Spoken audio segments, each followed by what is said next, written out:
emergency meeting of the Security Council. The gravity of the situation in the Middle East demands the Council's immediate attention as it discharges its primary responsibility to maintain international peace and security. I thank His Excellency Antonio Guterres, Secretary General of the United Nations, for his introductory statement. And I also thank Assistant Secretary General Miroslav Janka and Director General Rafael Grossi of the IAEA for their timely and important briefings. Sierra Leone aligns with the Secretary General's call for immediate de-escalation to avert, and I quote, catastrophic consequences for civilians, the region, and the world, end of quote. While guided by our earlier interventions at meetings held on the 13th and 20th June on this situation, the alarming developments compel this Council to act with urgency. We are concerned to note that less than 24 hours ago, the United States of America struck nuclear facilities at Fordo, Natanz, and Isfahan in the Islamic Republic of Iran. Earlier that day, the State of Israel launched further strikes on the Isfahan complex. Iran also responded with missile launches at Israel. We take note of Director General Grossi's briefing on the off-site radiation in the nuclear facilities hit by the strikes. The event, however, heightened the risk of radiological disaster and increased civilian suffering. Sierra Leone is deeply concerned by these military strikes, particularly as they target nuclear installations and densely populated areas in Iran and Israel. Even as we recognize the complexities of the regional security environment, these developments call for renewed commitment to the principles of the UN Charter and international law. The use of force is among the most serious matters before this Council.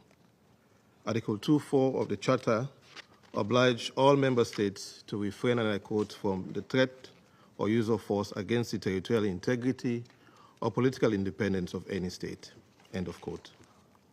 In this instance, we note with concern that the strikes were conducted without Council authorization, nor was there a clear invocation of the right of self-defense under Article 51 in response to or an imminent armed attack. As we approach the 80th anniversary of the Charter, born of a collective resolve to, and I quote, save succeeding generations from the scourge of war, end of quote, we are witnessing actions that undermine its promise. These attacks starkly contrast the spirit of collective security envisioned in San Francisco. We underscore that collective security remains the bedrock of the rules-based international order and calls for strict and consistent adherence to the UN Charter. Madam President, the targeting of nuclear facilities heighten our concerns. International humanitarian law requires particular caution regarding such sites due to the potential for grave humanitarian and environmental harm. The IAEA has repeatedly affirmed that attacks or threats against nuclear facilities devoted to peaceful purposes violates the Charter, the IAEA statute, and international law. We therefore stress the critical importance of upholding the Treaty on the Non-Proliferation of Nuclear Weapons, the cornerstone of the global non-proliferation and disarmament architecture. The NPT prevents nuclear weapons proliferation and provides a framework for addressing concerns related to peaceful nuclear energy. Actions outside this framework risk undermining the treaty's authority and effectiveness. We urge all parties to utilize the NPT mechanisms, including through the IAEA, to address legitimate concerns and avoid measures that weaken this vital instrument of international peace and security.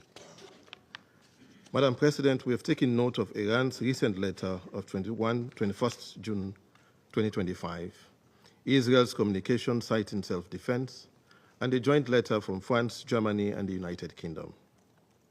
These underline the mounting claims and counterclaims, reinforcing this Council's duty to uphold the Charter. In this regard, Sierra Leone therefore advances the following point. First, we call for an immediate comprehensive ceasefire. Continued hostilities risk igniting a wider regional conflict destabilizing maritime routes, and uncertain fragile energy markets. There is no military solution. We urge all parties to engage in diplomatic talks and resume structured dialogue towards restoring Resolution 2231 and a joint comprehensive plan of action before remaining measures expire on 18th June 2025. The potential broader consequences of an escalating conflict must not be overlooked. Disruption of key shipping lanes could severely affect small and developing economies, particularly those still recovering from the COVID-19 pandemic and grappling with debt distress.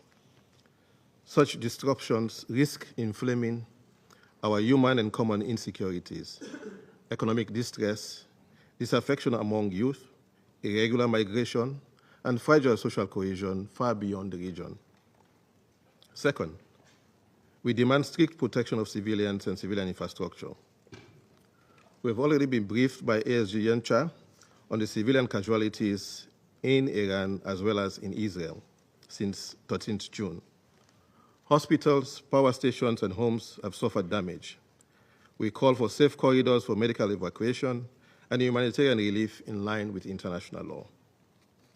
Third, we emphasize that the NPT remains central to global security. We urge Iran to continue full cooperation with the IAEA and resolve outstanding safeguard issues. We equally urge restraint by all states to protect the integrity of the NPT. Fourth and lastly, we support full IAEA verification, transparent use of the procurement channel, and provisional application of the additional protocol as confidence-building measures essential to regional stability. In closing, Madam President, we must recall that immense power brings immense responsibility. States, including those entrusted with great power by the UN Charter, have a duty to act in ways that uphold peace, security, and a rules-based order. Setting aside the Charter's principle risk weakening the safeguards that protect us all and may embolden unilateral actions elsewhere. At this difficult moment, Sierra Leone appeals for de-escalation, restraint, and the pursuit of diplomacy. Let us remember that behind geopolitical decisions are the lives of ordinary people, men, women, and children, who look to this Council to safeguard their peace, security, and dignity. We hope that our actions will honor that